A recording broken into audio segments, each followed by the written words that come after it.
Bom, hoje o nosso papo é sobre ansiedade. Só que de um jeito um pouco diferente do que a gente está acostumado a ouvir por aí.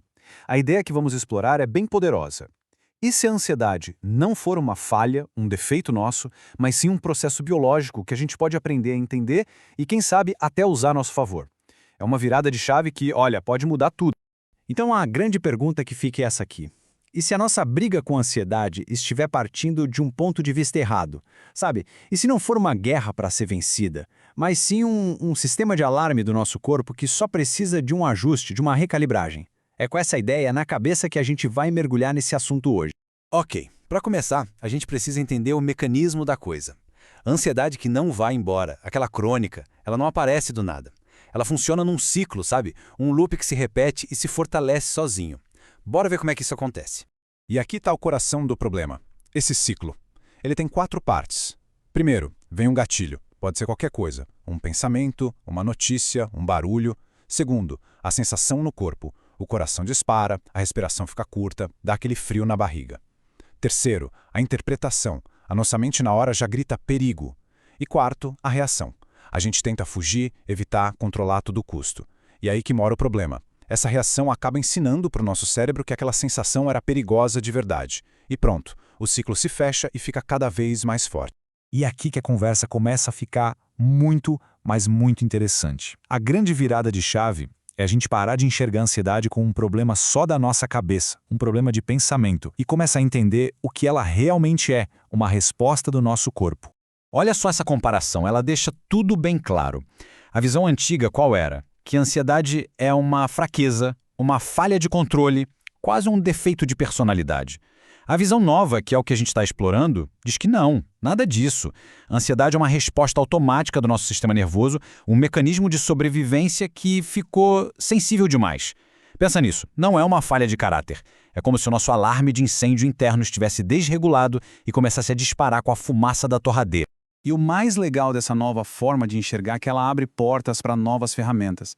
Em vez de ficar só na luta para tentar controlar os pensamentos, a gente pode ir direto na raiz do problema, na fiação do nosso corpo, sabe? O foco muda completamente, passa a ser recalibrar o próprio sistema nervoso. E para fazer essa recalibragem, a gente precisa conhecer o nosso sistema operacional interno, o sistema nervoso autônomo. É ele que está no comando das nossas reações automáticas, o tempo todo, sem a gente nem perceber, decidindo se estamos seguros ou em perigo. Basicamente, nosso sistema nervoso funciona em 3 modos principais. O primeiro é o de segurança social. É quando a gente está calmo, conectado, relaxado. É o nosso estado ideal. O segundo é o de imobilização, que é o famoso modo de luta ou fuga, quando o corpo se prepara para agir. E o terceiro é a imobilização, que é um tipo de desligamento de emergência, quando a ameaça parece tão grande que o sistema trava. A ansiedade crônica, no fundo, é ficar preso no modo de mobilização ou, em alguns casos, no de imobilização. E essa frase aqui, ela resume tudo perfeitamente. O problema não é o alarme disparar de vez em quando, ele existe para nos proteger afinal. O verdadeiro problema é quando o sistema se esquece de como desligar o alarme. O trabalho de verdade, então, é ensinar o nosso sistema nervoso a encontrar o caminho de volta para casa, para o estado de calma e segurança. Certo? Tudo isso é bem interessante, mas como é que a gente faz isso na prática? A boa notícia é que existem técnicas para a gente retreinar ativamente o nosso sistema nervoso. Vamos dar uma olhada em uma das mais importantes. O nome dessa técnica é pendulação.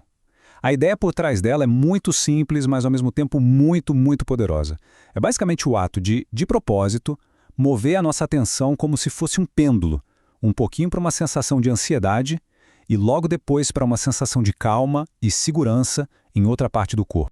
Esse ritmo de vai e vem é a chave.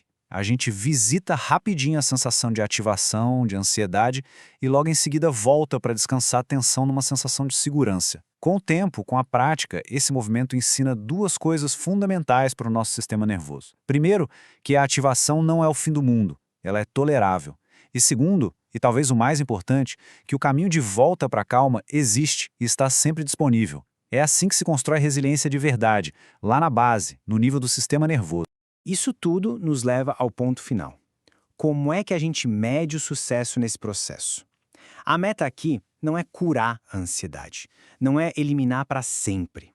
A meta, na verdade, é construir um sistema nervoso mais forte, mais flexível, mais resiliente. E o progresso aparece em coisas bem concretas, do dia a dia. A gente começa a voltar mais rápido para a calma depois de um estresse. As sensações do corpo deixam de ser vistas como ameaças e passam a ser vistas como informação. O resultado? Menos vontade de evitar as coisas e mais vontade de viver. O sono melhora, a digestão melhora, até a nossa capacidade de se conectar com outras pessoas aumenta. Para fechar, fica essa reflexão. O que a gente viu aqui é uma mudança de paradigma mesmo. Em vez de brigar com o nosso corpo, a gente aprende a trabalhar com ele. Então fica a pergunta, o que será que poderia mudar se, em vez de tentar a todo custo silenciar nosso corpo, a gente simplesmente começasse a escutar o que ele está tentando dizer? Talvez a resposta não seja mais controle, mas sim mais conexão.